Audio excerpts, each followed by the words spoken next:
best name ever, first name greatest. Point number one. This is my dog Munchkin. He has separation anxiety and is a puppy, so he has to be sitting with me. I tried to just record this and he was just like not having it, so he's going to be in the video for segment one. Takeaway number one.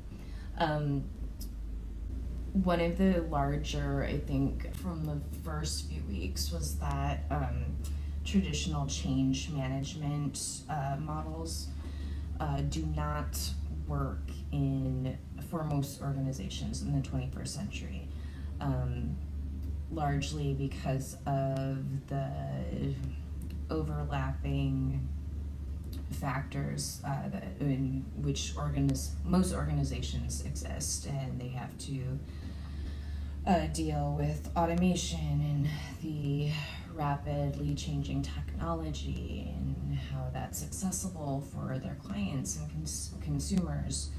That on top of, there's a lot of demands right now to change work culture for a lot of the younger generations that are now becoming adults and transitioning into the workforce.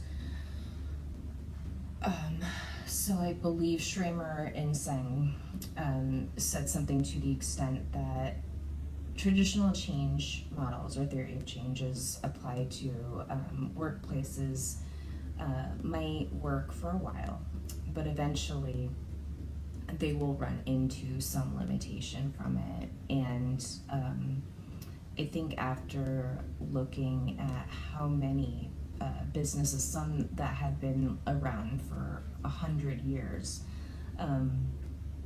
are filing bankruptcy or closing down for good.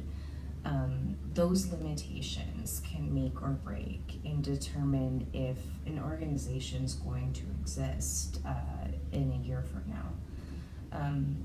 So there's definitely a massive sense of urgency to readjust and redefine and retweak a lot of the traditional change management models that a lot of organizations, like government organizations, some organizations are a little bit more behind and have a little bit more bureaucracy and red tape, but those are the things that are going to really determine whether they're successful or not in the future, unless, and it's totally possible, we don't live in a market model anymore, but even so,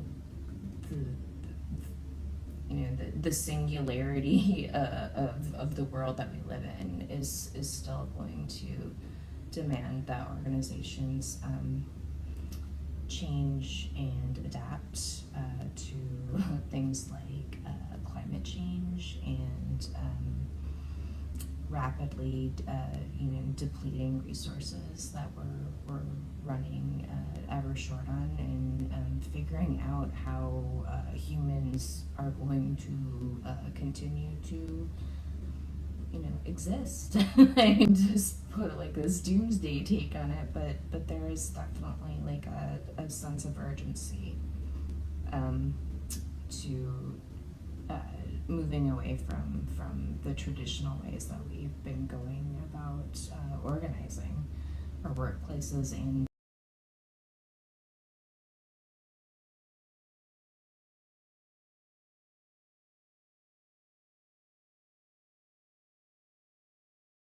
number two, take two.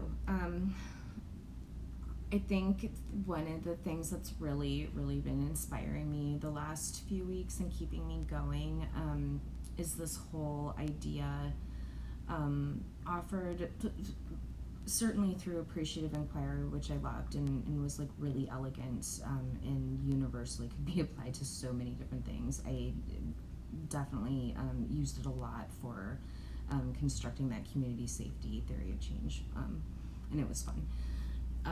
So there's this idea around dreaming, but one kind of like universal theme I saw in all the different theory of changes that were introduced to us in our material was this idea of imagining and reimagining and questioning things about our identity. And that was really powerful to me, because it really more so just makes me ask the question of like, what does treat the city I live in look like as a community member and as my neighbor? He's a Portlander. Like, what does that mean? What does it mean that we are a community? And the Lionel who I introduced last week with the men organization, it like on the surface it seems like he's like, oh, he's just like a grassroots community organizer, but really Lionel's doing something very, very powerful. He's asking, and like that's what's like so powerful, is because he has that lived experience of being a former gang member, being in prison, being in the streets. Like he's already in that in group, so he has the platform. He's got these are his people. But he's asking his family, he's asking his neighbors to simply question and maybe re-examine what Black masculinity means in their, in their small space that they are in Portland. But I think that's a big deal. It really is, and that was really inspiring. I've had this conclusion a few times at CLU, so it's like more of that personal epiphanies, but so much of the outcomes in my life were determined by simply my own perception of what I thought I was capable of what I could imagine for myself, and I imagined so little. I limited myself just because of my limit of imagination, and told myself stories about growing up poor, and told myself stories about being a foster youth, and told myself stories about what I was worthy of and what I wasn't worthy of, and what I could do and what I couldn't do. And I don't remember when it happened, but I just started imagining bigger, and asking myself how much power I was really giving these ideas around identity. So this is all really appealing to me because I personally have experienced the power of like shifting our perceptions around that, and I think that it can move mountains as far as what we're able to do as humans, because humans are exceptional. I also just like find it appealing because it's very in line with the kind of like the social capitalists, if you will, of like Peter Block, like shifting the idea of a stuck community with deficiencies to one that often isn't recognized for its strengths and is often recognized as being like some needy, like a lot of NGOs, for example, have always had this kind of deficiency lens, like, oh, what is the problem? What is the problem with these people, and how do we fix them? So I like theories of change that don't approach people like they're problems, and there's power in simply supporting people to be autonomous and help them reach. All right, last one. Here we go. Not imposing one. Point number 3. I am so exhausted. Let me just put that out there. That's not the point, but I am so exhausted. Okay. Point number 3.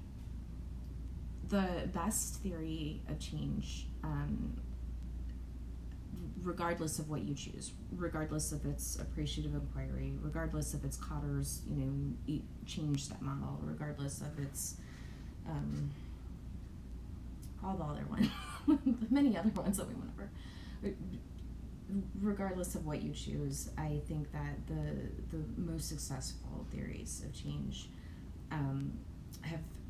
have one thing in common, and it's that they, instead of focusing so much on the program technology and the work organization implementation plan, they focus on their people. And I saw that in a lot of the different like design, like user design models, and I could even note Netflix. Like Netflix was successful because they kept what was going to work for their consumer in mind, and they always have. And I think that's what has kept them afloat and able to compete with things like Disney Plus. But I would propose that a good theory of change doesn't just create an organization that's adaptable to like automation or the economy or consumers, but it also creates adaptable, autonomous, flexible workers. And a large part of that focus I try to integrate into assignment 2 by showing how a group of stakeholders would come together and create a large, wide sweeping community readiness education plan, because the theory of change, again, is based on creating resilient, adaptable, empowered individuals through information.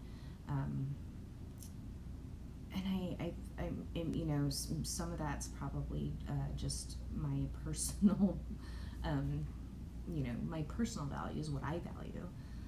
But I certainly think that there's universal positive psychology. People want to feel important.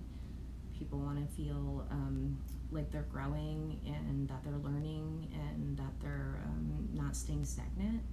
And if you can continue to train your workers, you know, like every 6 months or whatever the timeline requires, so to keep them, you know, feeling like they can competently do their jobs and that they're able to do it, they are going to be much more loyal, much more appreciative, and much more efficient.